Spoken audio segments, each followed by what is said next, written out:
तेरा यात्रा प्यारे सत्संग जी, आज वैसे कई दिनों से परमपिता परमात्मा ने हमारा रास्ता खोला है, तो आज हमें गहराई से सोचना है, विचार करना है कि हम अपने जीवन को कैसे जिए। इंसान को जब तक जीना नहीं आता, यानी वो अपने जीवन को जीना नहीं सीखता, तब तक के लिए वो पशु के समान जीता है। पशु में और उनमें कोई अंतर नहीं होता।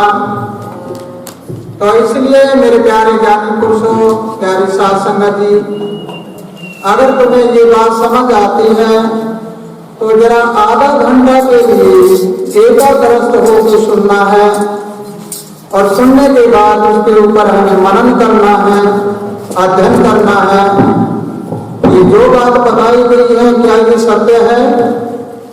अगर वो बात सत्य है तो आप जरा उसके ऊपर चलिए, और चलने के बाद आपको पता लगेगा कि मैंने आज तक का जीवन है वो तो वृथा ही गवा दिया, और जो मैं जीवन में कुछ करने के लिए आया वो तो नहीं किया मैं तो बहुत कुछ और कर बैठा। तो आओ मेरे प्यारे ज्ञानी पुरुषों, सारे एकाग्रस्त हो जाइए, और आपको आज काफी ऐसी बातें हैं जो बताई जाएगी जो शायद तुम्हें पहले पता भी नहीं होगा। तो जरा सुनिए।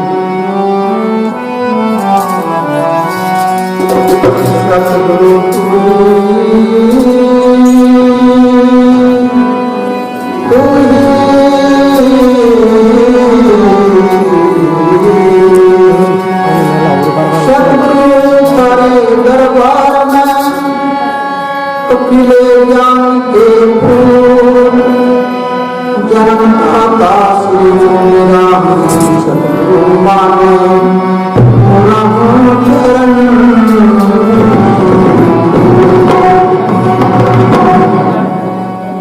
प्यारे ज्ञानी पुरुषों, मैंने प्रभु से अरदास किया था कि मालिक, मैं आपकी लीला को समझ नहीं पा रहा, लेकिन तुम क्या कहते हो? तुम मुझे कहते हो कि हम आपकी लीला को नहीं समझ पाते। अब आपको इसके बारे में गहराई से अध्ययन करके देखना है कि हकीकत में ये कहानी है क्या, और कैसे कैसे क्या किया जा रहा है। तो मेरे प्यारे ज्ञानी पुरुषों, जरा सुनो इसके बारे में। अगर पूरा अध्ययन करके सुनते हो तो तुम्हें हर बात का ज्ञान हो जाएगा।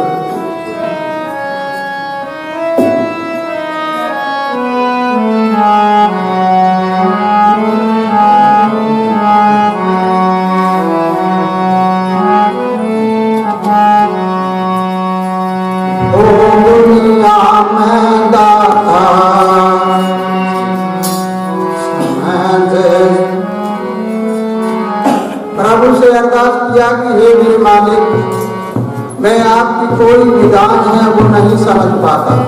शुरुआत का विधान आपको बताता हूँ कि मेरे प्यारे ज्ञानी पुरुषों, जब तुमने जन्म लिया और इस संसार में तुम पैदा हुए, तो पैदा होने के समय जब तुम गर्भवास से जन्म लेते हो, तो क्या तुम्हें इस बात का पता है कि तुम पहले जिंदा थे या जीवन तुम्हें गर्भवास से बाहर आने के बाद मिला? अनुभव करके देखो इसका। जब बच्चा गर्भ से बाहर आता है तो पहले केवल धड़कन होती है और श्वास नहीं होता उसमें। श्वास जन्म लेने के बाद आता है।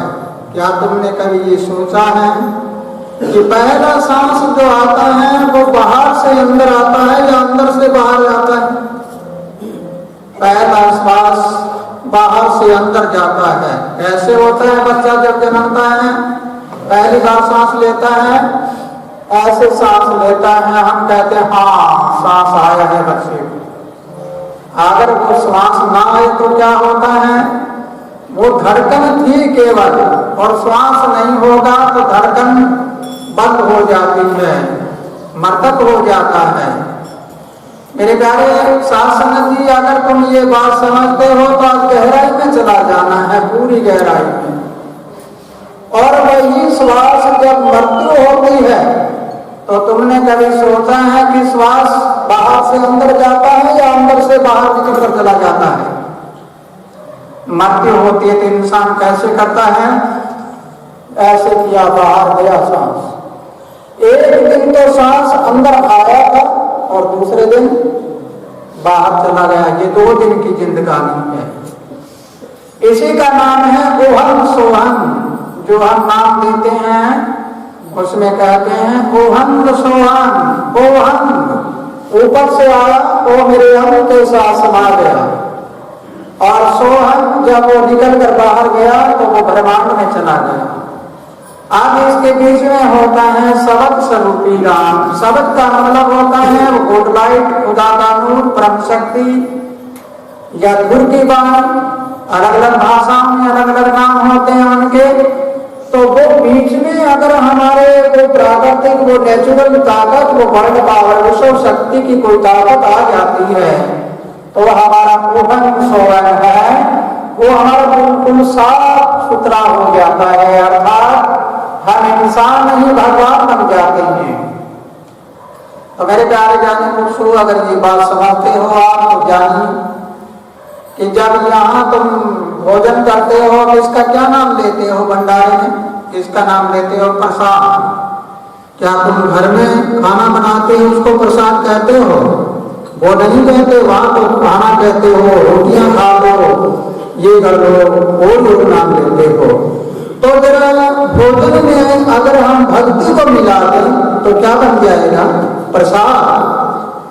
और जब हम यहाँ पानी पीते हैं, ये तो पानी है, अगर हम पानी को संत महात्मा के हाथ से कह दिया मंत्र के है तो वो क्या हो जाता है? अमृत। पानी में अगर भक्ति मिल गई तो अमृत बन गया। फिर जरा देखिए हमारे घर में अगर भक्ति मिल जाए तो घर क्या बन जाएगा? मंदिर बन जाएगा, मस्जिद बन जाएगा, गुरुद्वारा बन जाएगा, चर्च बन जाएगा, मठ बन जाएगा, आश्रम बन जाएगा। वो घर में भक्ति मिल जाए तो जो यहाँ हम बैठे हैं ऐसा कैसा हमारा घर बन जाएगा। फिर घर में रहने वाला इंसान, उस इंसान में भक्ति मिल जाए तो क्या बन जाएगा? भगवान। वैसे भूमि जैसे गगन, वैसे वायु, वैसे अग्नि और वैसे नीर, ये 5 तत्व का पुतला इन भगवान के समान बन जाता है। प्यारी शासन समझ तो आती होगी, जरा ध्यान से सुनना है इस बात को। ध्यान से सुनोगे तो तुम्हारे अंदर ज्ञान जाएगा। तुम्हारे और मेरे में कोई अंतर नहीं, सिर्फ अंतर इतना है कि मेरा ध्यान प्रभु में रहता है और तुम्हारा संसार में रहता है। बस इतना ही फर्क है। अगर मैंने किया वो तुम करोगे तो मेरे जैसे बन जाओ। फिर आ गया इंसान। इंसान कर्म करता है। कर्म 2 प्रकार के होते हैं, एक भला और एक बुरा। अगर इंसान कर्म के साथ बुराई को जोड़ दे तो क्या हो जाएगा? दुष्कर्म हो जाएगा और कुकर्म हो जाएगा। कुकर्म में क्या होगा? इंसान का पतन हो जाता है, मिट जाता है इंसान। अगर हम कर्म के साथ अच्छाई को जोड़ दें तो क्या बन जाएगा? सुक्रम। सुक्रम से इंसान का उत्थान हो जाएगा, वो बिल्कुल 0 होगा तो भी वो बहुत ऊंचाइयों पे चला जाएगा। तो प्यारे संगत, अगर ये बात आपको समझ आ गई है तो तुम्हें ये सोचना है, एक दिन मैं जन्मा तब मेरी धड़कन थी और श्वास नहीं था, और जब मेरे अंदर श्वास आया तो मैं जिंदा बना, जिंदा इंसान बना। और जिस समय आखिरी समय में जब मेरा श्वास निकलेगा तो न तो धड़कन रहेगी और न मेरे अंदर श्वास रहेगा, फिर तो हवा निकल गई। जब हवा निकल जाती है तो क्या बनता है? कुछ नहीं बनता। गाड़ी के टायर से हवा निकल जाए क्या होगा? फुटबॉल खेलते हैं उसकी हवा निकल जाए तो क्या होगा? इंसान की हवा निकल जाए तो क्या होगा? इस प्रकार याद रखना है कि जीवन एक अनमोल है, इसमें हमारे श्वास है, ये सबसे अनमोल है, इसकी कोई कीमत नहीं लग सकती। और सारी चीजें हैं तुम संसार में पैसे से खरीद सकते हो, लेकिन ये कभी भी खरीदी नहीं जाएगी। तो आओ, मैंने प्रभु से अरदास किया कि ये मालिक आपकी लीला तो बड़ी अजीब है, मैं तो समझ नहीं पाया कि हकीकत में हो क्या रहा है, जरा सुनो।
क्या किसी ने परमात्मा को भेद को जाना है?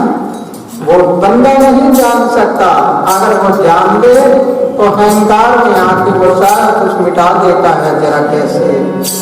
हे सतवादी तो बाने बिहारी है, सतवन सतवादी तो बाने बिहारी है, सतवन धनाधारी सब पर मिलते ना कोई नाम समाना, सब मिलते ना कोई नाम समाना।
आप जरा गौर से सुनना है कि सत्यवादी है वो क्या करते हैं। सत्यवादी है वो तो भिखारी बन जाते हैं, और असत है वो धनवान बन जाते हैं। कलाधारी है वो सड़कों के ऊपर फिरते हैं, और जिनमें कोई कला नहीं होती वो सम्मानित होते हैं। आप देखिए, मौके पर देखिए, आप अगर मेरे में ले लो, अगर मैं कोई भगवान कृष्ण की या राम की या कोई अन्य ग्रंथ पढ़ के अगर ज्ञान देता तो बड़ी जय जयकार होती। और जब अनुभव करके एक एक बात छान के बताई जाती है और कहता हूँ कि मेरी गाली कोई मत गाना, मेरी गाली गाओगे तो धक्का जमो की खाओगे, और मेरी खोजी खोलोगे तो अमर लोग को सो दोगे। फिर कहता हूं कि जब तक ना देखो नैना तो मत मानना किसी का कहना। ये दुनिया धोखे का जाल है, कोई चक्कर में डाल दे। ये बात सुनने वाला कौन है, इसको अपनाए कौन? अब महाभारत की कथा बोल दूं, मैं रामायण की कथा बोल दूं, या मैं और पुराने ग्रंथ बोल दूं, कह दूं कि कबीर साहब ने ऐसे कहा, गुरु नानक देव जी ने ऐसे कहा, बाइबल में ऐसा लिखा है, वहां ऐसा लिखा है, लोग कहेगा हाँ हाँ। एक कथा बोलने लग जाऊं तो बहुत दुनिया इकट्ठी हो जाती है, लेकिन अगर अच्छा ज्ञान दे आपको जगाने के लिए, उसके लिए श्रोता बहुत काम होते हैं। तो मेरे प्यारे ज्ञानी पुरुषों, ज्ञान है उसको पूरा लेने वाला कोई नहीं होता। ज्ञानी पुरुष हमेशा दुख पाते हैं। शायद आपको पता होगा, सुना होगा आपने, गुरु नानक देव जी ने अपने समय में इतने कष्ट भोगे और जितने दूरी तक वो कहाँ ईरान, इराक, सऊदी अरब और वहां पैदल घूमते रहे। 8-8 साल तक घर नहीं बढ़े, इतने बाहर रहे।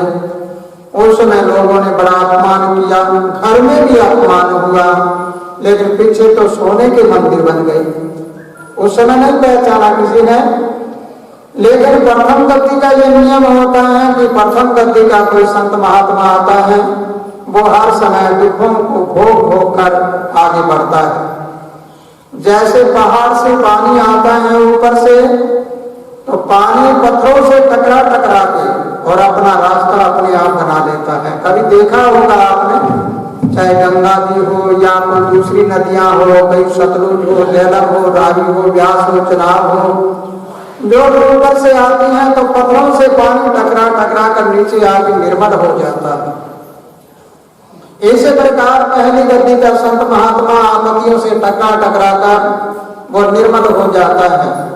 प्यारे ज्ञानी पुरुषों, प्यारी साध संगत जी, अगर तुम समझते हो तो जरा तुम्हें सब्जी रोटी यानी तुम्हारा खाना है वो बिना नमक मिर्च का खाना खिलाए तो क्या होगा? तुम पेट भर सकते हो लेकिन स्वादिष्ट नहीं होता। ठीक इसी प्रकार बिना अनुभव के कोई ज्ञान होता है, वो ज्ञान उचित ज्ञान नहीं होता और वो स्वादिष्ट ज्ञान नहीं होता।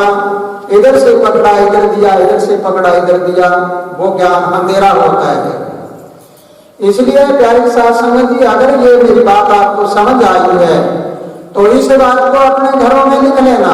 मेरे बाद जब दूसरा गुरु आएगा तो उस गुरु की महिमा और आज की महिमा दिन और रात होगा, क्योंकि वहां तो लोग कहेंगे अपने जो ग्रंथ लिखे हुए हैं, हमारे जो भजन लिखे हुए हैं या शब्द लिखे हुए हैं, इनको ही गा गा के आगे चलाएंगे, कहेंगे कि हाँ बहुत सच्ची बात कही थी, सच्ची कही थी। लेकिन आज क्या कह रहा हूँ, तुम्हारे सामने तो हूँ आज, लेकिन सामने कोई चीज नहीं दिखाई देती। उसके जाने के बाद उसके गुण का पता लगता है। जैसे हम सामग्री को और घी को हम आग पर डालते हैं और पहले हम उसको ऐसे सुगंध लेके देखें घी और सामग्री को, तो नजदीक से सुगंध आती है, और अगर आग पर डाल देते हैं तो बहुत दूरी तक चली जाती है। यही कहानी संत महात्मा में होती है। जब वो आकर चले जाते हैं तो पीछे से उसके गुणगान होते हैं और उनके नाम पर फिर हजारों सालों तक इतिहास बना रहता है।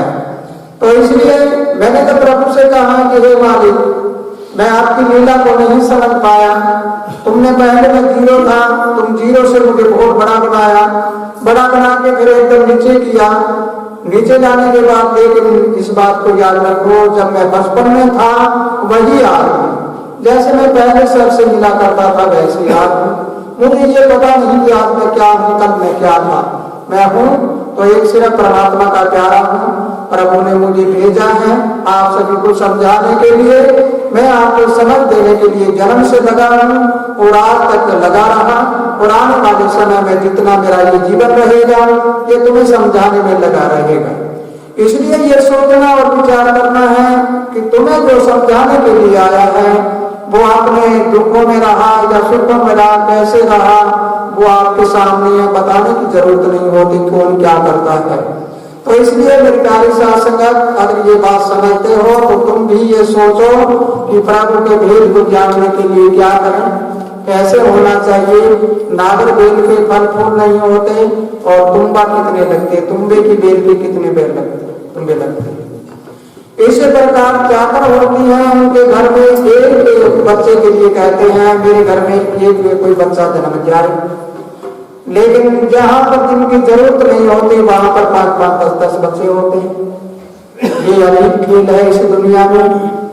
हिरण की आंखें इतनी बड़ी होती है, बड़ी सुंदर होती है, लेकिन ऐसे चमकता रहता कभी शिकारी ना आ जाए।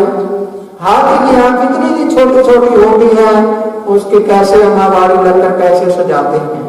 अब जरा देखो इस कुदरत का कृष्णा क्या है। अगर कुदरत के कृष्ण को समझ लिया आपने तो जरा सुनो कैसे। ओ मेरे शत्रु का धारा किसी नहीं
शासन की ये बात समझ आई है आपको क्या? विद्वान है वो तो ठोकर खाते फिर रही हैं। आप जरा देख लीजिए, कई कई तो आलिश किए हुए हैं, उनको जगह नहीं मिलती विचारों को। और कई इतने अच्छे कलाकार हैं वो कागज चुपते फिर रही हैं, इतने सुंदर कलाकार हैं। और आज रुई है, रुई तो डूब रही है और पत्थर तैर रही है। कहने का भाव ये हुआ कि आज झूठ बोलते हैं तो झूठ तो गिर रही है और सच्चाई आज डूबने लग रही है। लेकिन इस बात को जरूर याद रखो, झूठ के काम नहीं होते और सच्चाई कभी डूब नहीं सकती। सच्चाई को तूफान की तरह हम धकेल सकते हैं, बंद किया जा सकता है। अंत समय में जीत तो सच्चाई की होगी। इसलिए रूही के पैर डूब रही हैं। ये कलयुग है, कलयुग जाने लग रहा है और सतयुग का आगमन हो चुका है। इस बात को पूरी तरह से समझ लेना है। अब जरा समझो कि ज्ञानी जो लोग हैं वो ज्ञानी कर्म धर्म को नहीं जानते। ज्ञानी तो अगर कहें कि कर्म क्या होता है, धर्म क्या होता है, धर्म तो हिंदू मुस्लिम सिख ईसाई ये बताएंगे। कर्म क्या होता है, गीता में लिखा है, कर्म करे चल फल की चिंता ना करे इंसान, तो कर्म करे चल। और सा कर्म करे चले। कर्म दो प्रकार के होते हैं, भला करे या बुरा करे। इसके बारे में कोई समझ नहीं है कौन क्या करता है, जरा कैसे ज्ञान नहीं जिन धर्म कर्म का ज्ञान कहता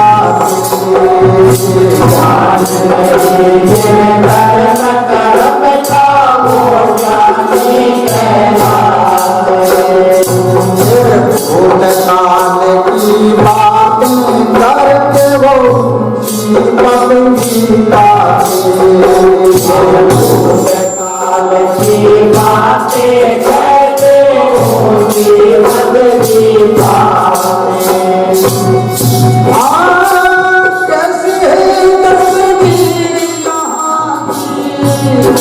सब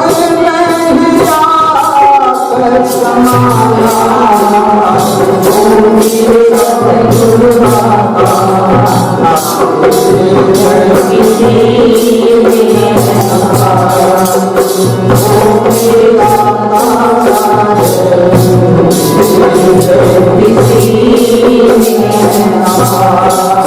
प्यारी शासन की ये बात एक बार दोबारा फिर सुनो, क्योंकि इस बात में बहुत बड़ा राज छिपा हुआ है। क्या कैसी है तस्वीर यहाँ की, सब में हीरा समाया,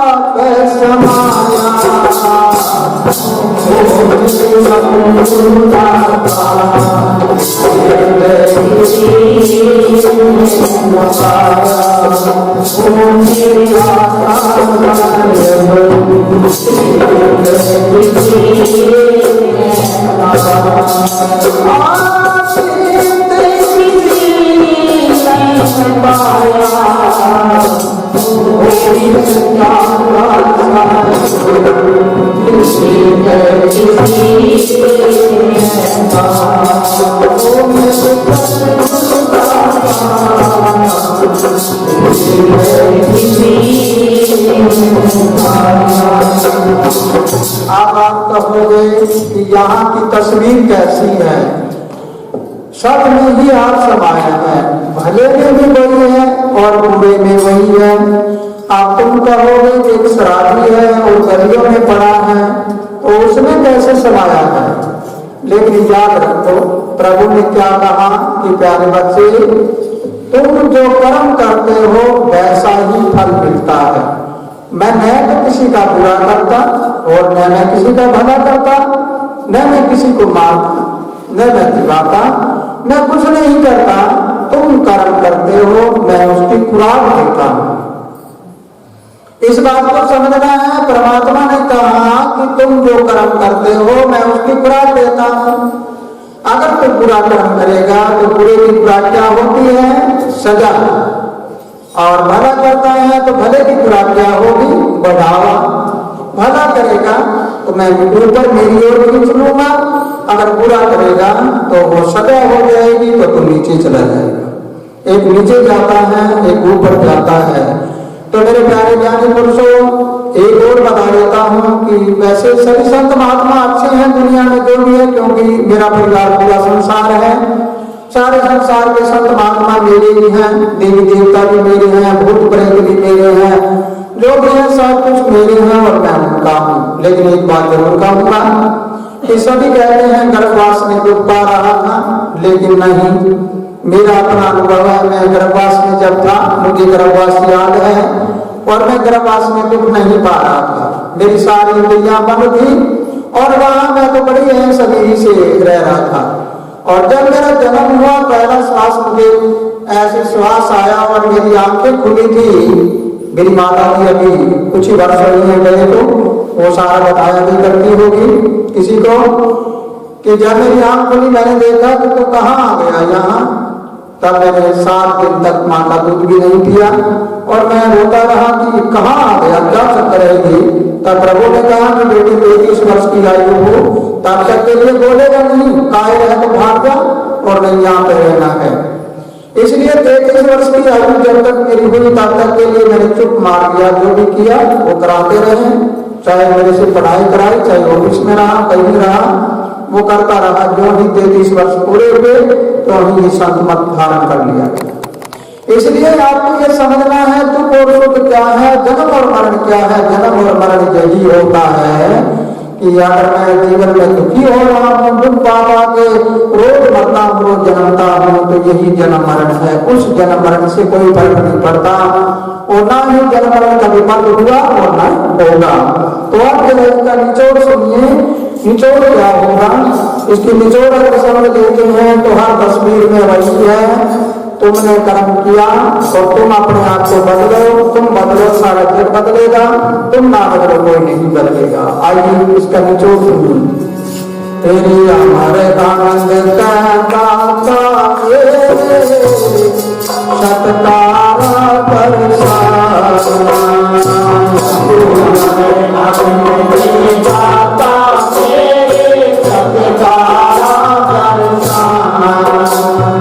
सारी दुनिया पर पार की है सारंग लगाना। सारी दुनिया पर पार की है सारंग लगाना। ये बात सच्चाई लगी। मैंने प्रभु से कहा कि हे परमपिता परमात्मा, अगर तुमने मुझे यहाँ जन्म दिया है तो हीरे की पारख कौन करेगा? जौहरी कर सकता है, और किसी को मिल जाए तो वो पत्थर समझ के फेंक देगा।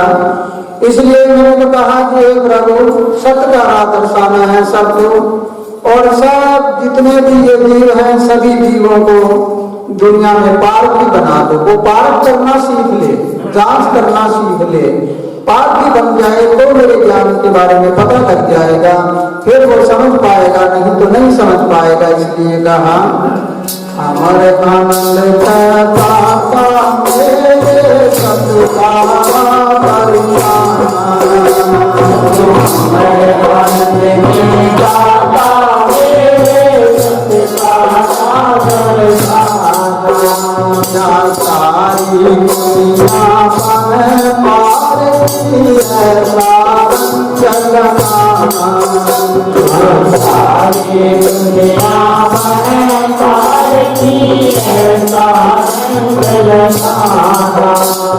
मेरे सतका क्या किया है? तेरी सतपुर की सतभूमि में प्रेम में लगाया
तो प्यारे साथ संगत जी, आपने सुना और विचार भी किया होगा कि जो जो बातें बताई गई है, इन बातों में क्या राज छिपा हुआ है। जब तुम इस राज को समझ लोगे, क्योंकि मैं तो पहले से ही 27 वर्ष को आश्रम बने को हो गए, और उससे पहले भी लगातार कहता रहा हूं, जब मैं 2-3 साल का था तब से ही, कि मेरी बात को कोई मत मानना, लेकिन मेरी बात की जांच करके देखो, अगर वो सत्य है, तुम्हारे सामने शीशा हो जाता है कि ये बात सही है, तो उसको मानो, अन्यथा तो मत मानो, क्योंकि अंधेरे में रह जाओगे। अंधेरे में डालने के लिए नहीं आया मैं, आपको अंधेरे से उजाले में डालने के लिए आया। अंधेरा है, अंधेरा कहाँ होता है? हमारे दिमाग में होता है। हमारे दिमाग में 25 से 30 विचार एक मिनट में चलते हैं, और वो चक्कर काटते रहते हैं, वही बात घूम कर आ जाती है, वही घूम कर आ जाती है। इसलिए उसको डांटने के लिए, जैसे हम प्रभु का नाम लेते हैं, कोई संत महात्मा नाम देते हैं, कोई गुरु नाम देते हैं, तो उस नाम से वो विचार हट जाते हैं, अर्थात वो हमारे जो बोझल हो जाता है दिमाग, उसकी जगह एक ही रत्न हो जाए अगर, तो फिर वो बाकी हमारा बच जाता है सारा। और प्यारे जाने पुरुषों, 1 मिनट में 25-30 तो विचार आते हैं, और 15 श्वास आते हैं हमें। तुम अपने श्वासों को बचाना सीख लो, तुम्हारे स्वस्थ हो जाओगे, तुम बीमार भी नहीं होगे। और एक बात और याद रखना, एक पुरुष 24 घंटे में 23,000 शब्द बोलता है। उन शब्दों में क्या बोलते हो? लड़ाई झगड़ा करते हो या मीठे बोलते हो? तुम कैसा बोलते हो? अगर तुम अच्छे मीठे बोलते हो तो तुम्हारे अंदर की ऊर्जा है, वो ऊर्जा एकदम से तुम्हारे शरीर को स्वस्थ कर देगी। और सारा दिन अगर हाय हाय हाय हाय करते रहोगे तो तुम्हारी ऊर्जा है वो घटती घटती तुम्हें बीमार कर देगी। आप जरा हमारी माताएं, बहनें, बेटियां ये भी सुनेंगी, तुम 24 घंटे में 30,000 शब्द बोलती हो। 30,000 शब्दों में क्या बोलती हो? उनमें इधर उधर की चुगली चांदी करना, एक दूसरे की बुराई करना, और करोगे तो तुम्हारी ऊर्जा है वो घट जाएगी। और तुम बीमारी ग्रस्त हो जाओगे, बीमारी से ग्रस्त रहोगे। अगर तुम सारा दिन कहो कि हे प्रभु मुझे अच्छा रास्ता दीजिए और मैं घर की लक्ष्मी हूँ, मैं अपने घर को अच्छा संवार के रखूंगी और बड़ों का आदर सत्कार करूंगी, मैं छोटों से प्यार करूंगी, ऐसी विचारधारा अगर तुम्हारे में आ जाए तुम कभी बीमार होगी नहीं, क्योंकि तुम प्रकृति का रूप हो और प्रकृति जिसके अंदर समाई होती है उसका कनेक्शन अगर ऊपर से मिल जाए तो प्रकृति ही तो बीमार करती है और प्रकृति ही तो स्वस्थ करती है। तो ये स्वस्थ और बीमार तुम्हारे दोनों अपने हाथ में है। इसलिए अगर मेरी इस बात को आपने समझ लिया तो जरा इस बात को पूरी तरह से याद रखना है कि जो कुछ कहा जाता है वो सारा का सारा तुम्हारे लिए कहा जाता है। जो कुछ बताना है वो तुम्हारे लिए बताना है। मेरा जीवन तो तुम्हारे समर्पित है। मैंने हमेशा से, अब तुमने देखा भी होगा किसी ने कि मैं अपना जीवन कभी नहीं जिया, मैंने हमेशा आपके लिए ही जीवन जी रहा हूँ और जितना मेरा समय बाकी रहा है इतना आपके लिए ही जीवन जीऊंगा। तुम मौके का फायदा उठा सको तो उठाओ, नहीं तो जाने के बाद कहोगे कि अगर हम वैसे हो जाते ऐसा होता। एक प्रेमी जन आया मेरे पास, काफी साल हो गए, 15-20 साल हो गए, कहने लगा अगर कभी रवि हमें मिल जाए तो मैं पैर पकड़ के बैठ जाऊं, हाल में नहीं दूंगा। मैंने कहा भोले पंछी तू धरतीदास बन के ढूंढना शुरू कर, तुझे कबीर साहब मिल जाएगा। और अगर तुम रविदास जी को समझे तो तुम मीराबाई बन के आ, फिर रविदास जी तुझे मिल जाएगा। गुरु नानक को ढूंढना है तो पहले तुम 12 मर्दाना बन के तो आ, फिर तो तुम्हें मिलेगा। ऐसे कैसे मिलेगा? तुम कुछ बनना नहीं चाहते और तुम कहते हो सीधा ही मुझे वो मिल जाए, तो कैसे मिलेगा? इसलिए तुम बदलोगे तो सब कुछ होगा, नहीं तो कुछ बनने वाला नहीं है। इसलिए प्यारे साध संगत जी तुम्हें ज्ञान करना है। आप कोई कह दे कि सतगुरु कौवे से हंस बना दे, मैंने तो दोनों हाथ खड़े कर लिए ऐसे। मैंने कहा मेरे से तो आज तक कोई कौवा हंस नहीं बना। कोई कौवों में हंस बैठा है उसको कहूंगा कि अरे भाई तुम हंस है, कौवों में क्या लेता है, तुम इधर आ जाओ, मेरे पास आके सांस हो जाता है। और पता नहीं कौवा वृत्ति के जो लोग हो उनको अगर कहते तो ऐसा कर ले, वो थोड़े दिन तो करेगा बढ़ाई और फिर करेगा बुराई, तो वो कैसे बनेगा? कुछ बनने वाला नहीं है। इसलिए प्यारे साध संगत जी अगर मेरी बात को पूरी तरह समझ लिया है तो तुम हंसवर्ती में रहो, कौवा वर्ती से बाहर हो जाओ। अपने आप को समझो 2 दिन की जिंदगानी है, तब कब निकल जाए कोई पता नहीं। जाते जाते कोई अच्छा कार्य तो कर जाए। अगर भलाई करके जाएंगे तो पीछे से दुनिया हमें याद करेगी और बुराई करके जाएंगे तो लोग कहेंगे अरे जाने दो, नाम मत लो उसका, अब वो कभी भूत बन के ना आ जाए, ऐसा होगा। लेकिन याद रखो तुम्हारे माता पिता दादा दादी अगर आ जाते हैं तो हमारे पास भाग के आते हैं, धोए कपड़े वाला मिलते हैं हमें।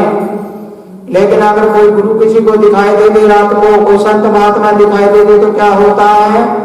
वो कहते हैं कि हाँ आज मुझे गुरु जी दिखाई दिया या संत महात्मा दिखाई दिया, खुशी मनाते हैं। बस यही ज्ञान है अगर तुम समझ पाते हो तो। इसलिए प्यारे साध संगत जी आप तुम्हें पूर्ण रूप से समझ लेना है कि ये तुम्हारा चोला क्या है।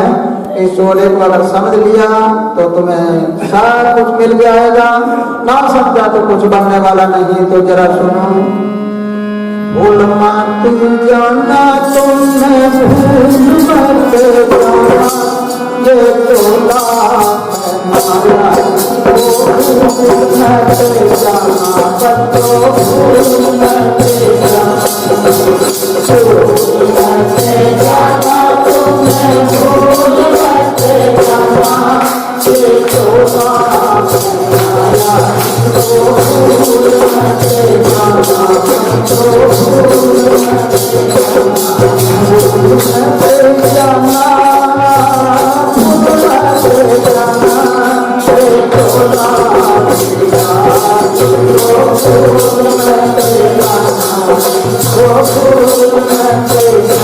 हमारा भूल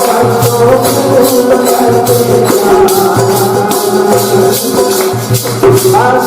बच्चों देखो ये कपड़े वाला नहीं, कपड़े वाला तो तुम्हें हो सकता है 10-20 दिन के में बदल लेते हो, लेकिन ये चमड़ी वाला चोला है। एक बात और याद रखना छोटी सी, तुम दर्पण में मुंह देखना, मुंह देखोगे ऐसे करोगे, हाँ बड़ा अच्छा दिखाई देता हूँ, लेकिन जो समय बीतता जाएगा कुरूप होते जाओगे, कितना ही सुंदर हो, कितना सुंदर हो, कुरूप हो जाएगा एक दिन। लेकिन अगर मानसिक सुंदरता हो तो जितनी उम्र बढ़ती जाएगी वो सुंदर होता जाएगा, सुंदर होता जाएगा, बुढ़ापे में और सुंदर हो जाएगा। तुम कौन से सुंदर बनोगे? तुम शारीरिक सुंदर बनोगे तो मानसिक सुंदर बनोगे?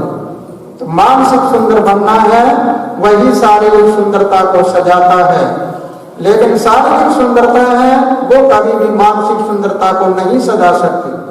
इन दोनों के बीच में आपको पूरा ध्यान रखना है। इसी साथ प्यारी साथ संगति, तुम खुशहाल रहो, आनंद करते रहो, प्रभु तुम्हें लंबी उम्र दे और घर घर खुशियों के काम करे और आगे से दिवाली आए तो तुम्हारे लिए शुभ आए।